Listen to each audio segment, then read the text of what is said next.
Bismillah, Assalamualaikum warahmatullahi wabarakatuh. Alhamdulillah, Allahumma sholli wa sallim ala nabiyina Muhammad. Rekan-rekan yang dirahmati Allah Subhanahu wa taala, pada kesempatan kali ini banyak sekali pertanyaan-pertanyaan yang masuk terkait dengan gejala-gejala yang timbul setelah sembuh dari COVID-19. Nah, di sini saya akan sharing ya, apa gejala-gejala yang biasanya timbul setelah sembuh dari COVID-19 yang sering juga kita sebut dengan sindroma long COVID ya, atau long COVID syndrome. Nah, apakah long COVID syndrome ini? Long COVID syndrome ini adalah kumpulan dari gejala yang timbul setelah dinyatakan sembuh dari COVID-19. Nah, berapa waktu atau berapa lama gejala ini bisa timbul setelah dinyatakan sembuh? Ya, masing-masing bisa bervariasi. Kadang ada yang 1 minggu, ada yang 2 minggu, bahkan di literasi itu bisa sampai dengan 4 minggu. Atau mungkin ada yang sampai memang benar-benar permanen. Ya, tapi ini belum kita ketahui secara pasti karena COVID-19 ini penyakit yang baru kita alami di saat pandemi di tahun 2019 kemarin. Baik. Banyak pertanyaan-pertanyaan yang masuk, Dok, apakah saya ini menderita long COVID syndrome? Karena yang saya rasakan itu masih suka sesek, ya, atau kemudian aktivitasnya terganggu, atau masih ada batuk-batuk, atau napasnya terengah-engah dan tidak bisa melakukan aktivitas sehari-hari. Nah, ini sering ditanyakan, ya. Ini sering sekali ditanyakan oleh pasien atau mungkin rekan-rekan yang konsultasi secara online di komentar-komentar video saya. Nah, ini banyak sekali yang menderita long COVID syndrome ini. Dan pertanyaan yang paling sering ditanyakan adalah kira-kira kapan ya, Dok, ini bisa sembuh dan apakah ada obat-obatan yang harus saya minum? Nah, bagaimana rekan-rekan ketahui bahwa tidak semuanya pasien yang sudah dinyatakan sembuh mengalami long COVID syndrome ini, ya. Hanya beberapa persen saja. Nah, biasanya yang menderita long COVID syndrome ini adalah pasien-pasien dengan kriteria COVID yang sedang hingga berat, ya. Walaupun ada memang yang bergejala ringan tapi tetap muncul long COVID syndrome ini. Nah, faktor-faktor yang mempengaruhi ini banyak sekali. Selain tadi yang saya sebutkan adalah derajat berat ringannya suatu penyakit tadi, ya, gejala sedang atau gejala berat, bisa juga dari faktor-faktor yang lain. Misalkan, ya, kondisi psikologis seseorang. Terkadang kondisi psikologis seseorang ini mempengaruhi long COVID syndrome. Ya, orang yang cenderung cemas, ya, mempunyai karakter yang suka tergesa-gesa, ya, atau mungkin suka panikan. Nah, ini biasanya lebih cenderung bisa terkena long COVID syndrome. Ya, seperti itu. Walaupun gejalanya waktu terkonfirmasi COVID hanya bergejala ringan. Nah, ini sangat-sangat bisa terjadi long COVID syndrome. Nah, apa saja sih biasanya gejala-gejala yang ditimbulkan? Ya, yang pertama adalah rasa lelah yang berlebihan. Ya, mulai dari badan kita rasanya lelah sekali, ya, lelah sekali. Kemudian kalau kita runut dari atas, ya, dari kepala sampai kaki, di bagian atas kita punya kepala. Nah, ini kadang tiba-tiba ada nyeri, ya, nyeri kepala yang derajatnya kadang ringan, sedang bahkan berat, ya, gejala mulai dari gangguan dari sistem pernapasan, yang ada di kepala kita. Kemudian bisa juga kita jadi lelet. Ya, lelet berpikirnya agak lambat. Nah, ini juga berpengaruh di saraf otak kita. Kemudian kadang timbul kecemasan-kecemasan, depresi atau gangguan tidur.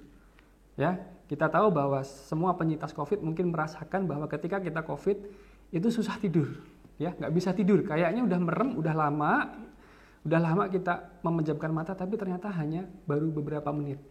Nah, ini bisa terbawa, ya. Kemudian dari turun ke bawah kita punya area di area leher, ya, tenggorokan, ini kadang ada rasa gatal-gatal, ya, atau mungkin dahak-dahak yang lengket. Nah, ini juga termasuk long COVID syndrome. Ya, turun sedikit di bagian pernapasan. Nah, tadi sering ngap, sering sesak napas, ya, ada batuk, ya. Nah, ciri khasnya adalah semua gejala long COVID ini adalah intermiten. Apa arti intermiten? Intermiten itu adalah hilang timbul sesuka dia. Ya, bukan gejala yang menetap. Ya, kadang pagi muncul, habis itu hilang, ya.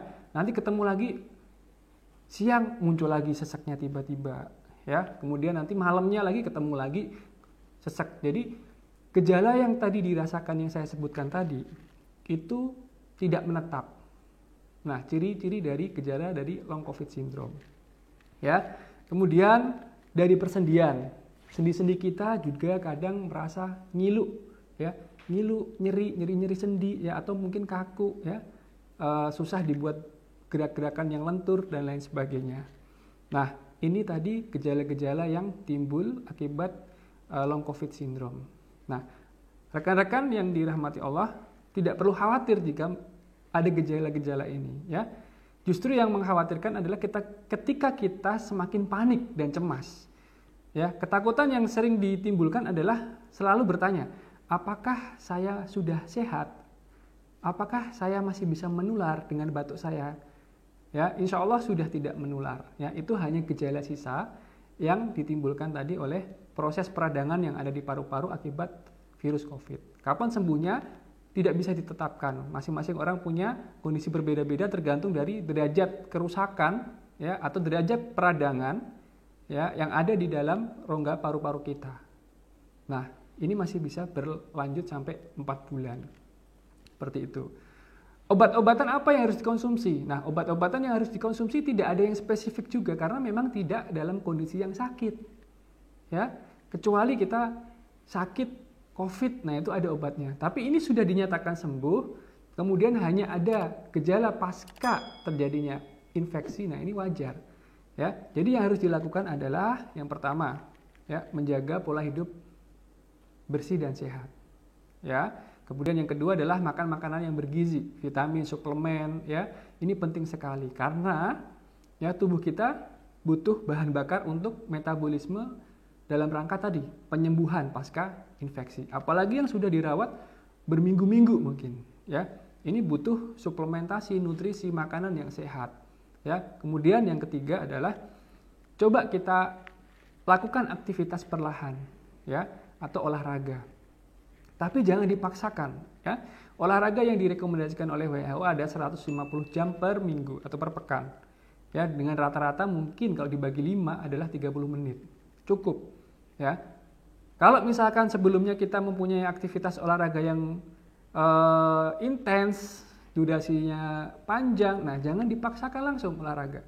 Karena ini ada kejadian, ya, setelah sembuh dari COVID, selang 1 minggu langsung bersepeda.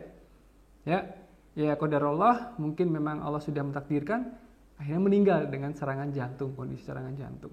Karena mungkin tadi kondisi fisiknya belum 100% pulih sebagaimana sebelum sakit.